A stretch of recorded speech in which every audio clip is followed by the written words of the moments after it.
ರಣಮಳೆಗೆ Bengaluru IT hub ತತ್ತರಿಸ್ತಾ ಇದೆ. ಧಾರಾಕಾರ ಮಳೆಗೆ ಮಾನ್ಯತಾ ಟೆಕ್ ಪಾರ್ಕ್ ಮುಳುಗಡೆಯಾಗಿದೆ. ಐಟಿ ಉದ್ಯೋಗಿಗಳು ಮಾನ್ಯತಾ ಟೆಕ್ ಪಾರ್ಕ್ನಲ್ಲಿ ಸಿಲುಕಿಕೊಂಡು ಪರದಾಟವನ್ನು ನಡೆಸ್ತಾ ಇದ್ದಾರೆ. ರಣಮಳೆ ಬೆಂಗಳೂರಿನಲ್ಲಿ ಏನೆಲ್ಲ ಅವಾಂತರವನ್ನು ಸೃಷ್ಟಿ ಮಾಡ್ತಾ ಇದೆ ಅನ್ನೋದನ್ನು ಗಮನಿಸ್ತಾ ಇದ್ದೀರಿ. ನಿನ್ನೆಯಿಂದಲೂ ಕೂಡ ಧಾರಾಕಾರವಾಗಿ ಮಳೆ ಸುರಿದಿದೆ. ಮಾನ್ಯತಾ ಟೆಕ್ ಪಾರ್ಕ್ನ ಪರಿಸ್ಥಿತಿಯನ್ನು ಗಮನಿಸ್ತಾ ಇದ್ದೀರಿ. ಮುಖ್ಯ ರಸ್ತೆ ಅಲ್ಲೇನೆ ನೀರು ಯಾವ ಪ್ರಮಾಣದಲ್ಲಿ ನಿಂತಿದೆ ನೋಡಿ. ಜನ ಸಾಕಾಗಿ ಹೋಗ್ತಾ ಇದ್ದಾರೆ. ITBTಲೆಲ್ಲ ಕೆಲಸ ಮಾಡೋರು ಕೈ ಮುಗಿತಾ ಇದ್ದಾರೆ. ಸರ್ಕಾರಕ್ಕೊಂದು ಶಾಶ್ವತ ಪರಿಹಾರವನ್ನು ಕಲ್ಪಿಸಿಕೊಡಿ ಅಂತ ಕೇಳ್ತಾ ಇದ್ದಾರೆ.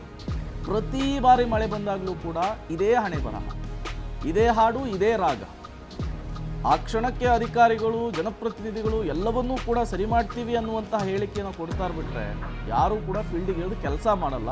ಅದರ ಪರಿಣಾಮ ಮತ್ತೆ ಅದೇ ರೀತಿಯ ಸಮಸ್ಯೆಗಳೇ ಸೃಷ್ಟಿಯಾಗ್ತಾ ಇದೆ. ಮಾನ್ಯತಾ ಟೆಕ್ ಪಾರ್ಕ್ನ ವಿಜುವಲ್ಸನ್ನು ಗಮನಿಸ್ತಾ ಇದೆ ನೋಡಿ. 4 ರಿಂದ 5 ಅಡಿ ನೀರು ನಿಂತಿದೆ. ಅದರಲ್ಲೇ ವೆಹಿಕಲ್ಗಳು ಓಡಾಟವನ್ನು ನಡೆಸ್ತಾ ಇದ್ದಾವೆ. ರಸ್ತೆ ಎಲ್ಲಿದೆ, ಚರಂಡಿ ಎಲ್ಲಿದೆ, ಮ್ಯಾನ್ಹೋಲ್ ಎಲ್ಲಿದೆ, ಯಾವುದು ಕೂಡ ಗೊತ್ತಾಗ್ತಾ ಇಲ್ಲ. ಮೊದಲೇ ನಮ್ಮ ಬೆಂಗಳೂರಿನ ರಸ್ತೆಗಳು ಗುಂಡಿಮಯ. ಎಲ್ಲಿ ಗುಂಡಿ ಇದ್ದಾವೆ, ಎಲ್ಲಿ ಆಳ ಇದೆ, ಯಾವುದು ಗೊತ್ತಾಗ್ತಾ ಇಲ್ಲ.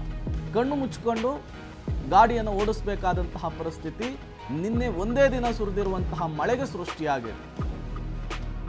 ದೋಣಿ ಬೋಟ್ನಲ್ಲಿಯೇ ಓಡಾಡೋದು ಬೆಸ್ಟ್ ಅನ್ನುವಂತಹ ಪರಿಸ್ಥಿತಿ ನಿರ್ಮಾಣವಾಗಿದೆ. ಈ ಪ್ರಮಾಣದಲ್ಲಿ ನೀರು ನಿಂತಿದೆ ನೋಡಿ. ಮನೆಯಲ್ಲಿ ಒಳಗೂ ನೀರು, ಹೊರಗೂ ನೀರು. ಜನ ಹೆಂಗೆ ಜೀವನ ನಡೆಸಬೇಕು ಅಂತ ಕೇಳ್ತಾ ಇದ್ದಾರೆ. ಎಲ್ಲ ರಸ್ತೆಗಳು, ಇಲ್ಲಿಂದ ಆ ಭಾಗಕ್ಕೆ ಹೋಗುವಂಥ ರಸ್ತೆಗಳು ಎಲ್ಲವೂ ಕೂಡ ಸಂಪೂರ್ಣವಾಗಿ ಜಲಾವೃತ ಆಗಿದ್ದಾವೆ. ಒಂದು ರೀತಿಯಲ್ಲಿ ವೆಹಿಕಲ್ಸ್ಗಳ ಮೂವ್ಮೆಂಟ್ ಕೂಡ ಆಗೋದಿಲ್ಲ. ಅಷ್ಟರ ಮಟ್ಟಿಗೆ ನೀರು ಕೂಡ ನಿಂತ್ಕೊಂಡಿದೆ. ಈಗಾಗಲೇ ನೀರನ್ನು ತೆರವು ಕಾರ್ಯಾಚರಣೆ ಮಾಡುವಂಥ ಕೆಲಸ ಕೂಡ ಆಗ್ತಾ ಇದೆ.